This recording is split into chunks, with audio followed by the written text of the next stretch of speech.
Picture this. You are stranded in the middle of the ocean. It is the dead of night. The storm howls with a fury that drowns out your own thoughts, and freezing waves are hammering against the hull of your ship. You are fighting just to stay on course.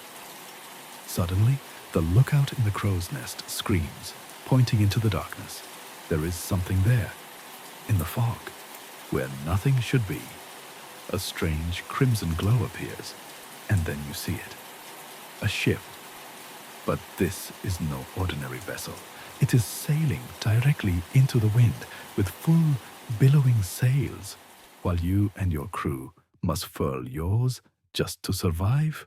Your blood runs cold.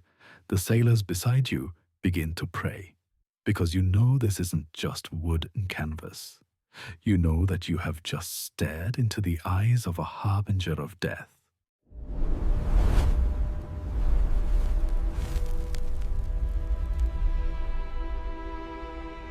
To understand this fear, we must go back in time to the 17th century, the golden age of sail, but also a time when the seas were full of blank spaces on the map and deadly dangers.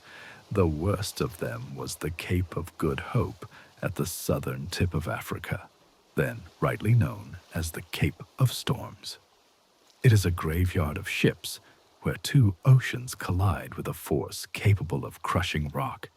It is here that we meet Captain Hendrick van der Decken. He was a man of iron, a fearless sailor of the Dutch East India Company, famous for record-breaking voyages between Amsterdam and the Indies. But his courage had a dark side. Hubris. Van der Decken believed the sea belonged to him, that no force in heaven or on earth could stop him. And one day, nature decided to test that belief. The year was 1641. As Van der Decken's ship approached the Cape, the world descended into chaos. The sky turned black in the middle of the day, and the wind tossed the massive, three-masted ship like a child's toy. Waves washed over the deck, sweeping away everything in their path. The crew, paralyzed by terror, begged the captain, "Sir, let us turn back. Let us hide in the bay before we perish." But Van der Decken only laughed. He stood on the quarterdeck, lashed to the wheel, pipe in his teeth, drinking gin straight from the bottle. There was no fear in his eyes, only pure madness. As another massive wave nearly shattered the mainmast, the captain raised his fist toward the black, stormy sky. From his lips fell words that sealed his fate for eternity.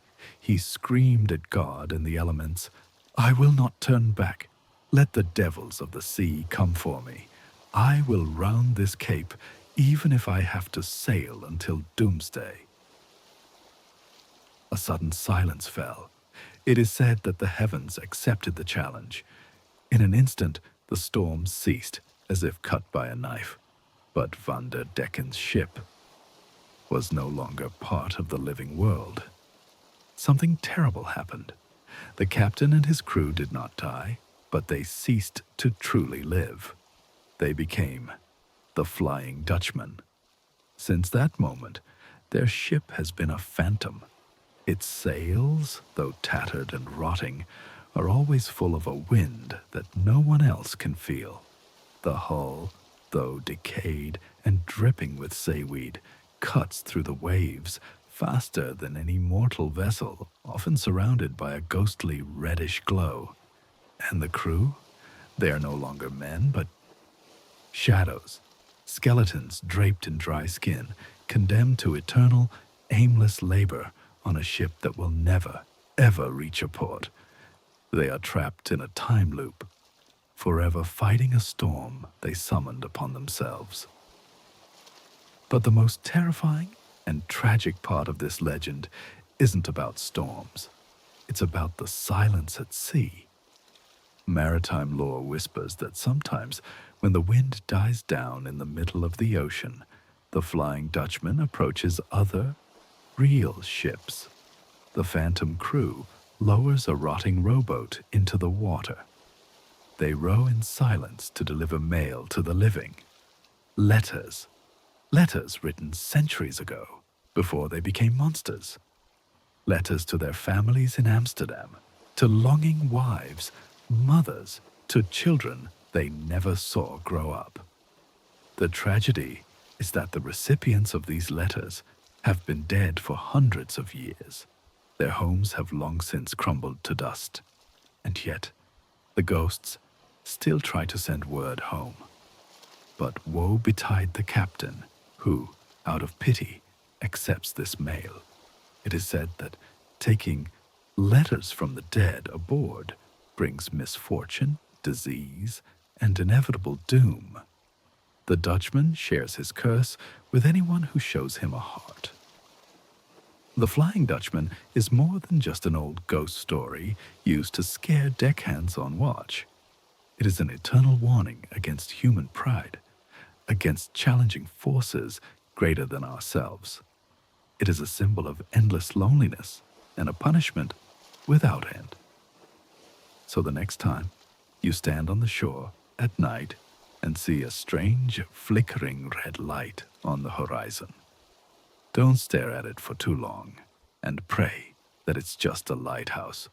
Perhaps Van der Decken is just looking for someone to take his letters. That is all for today on Echoes of Legends. Turn off the lights and sleep well, if you can. If you are brave enough to hear the next story, subscribe to our channel and leave a like to keep the darkness away.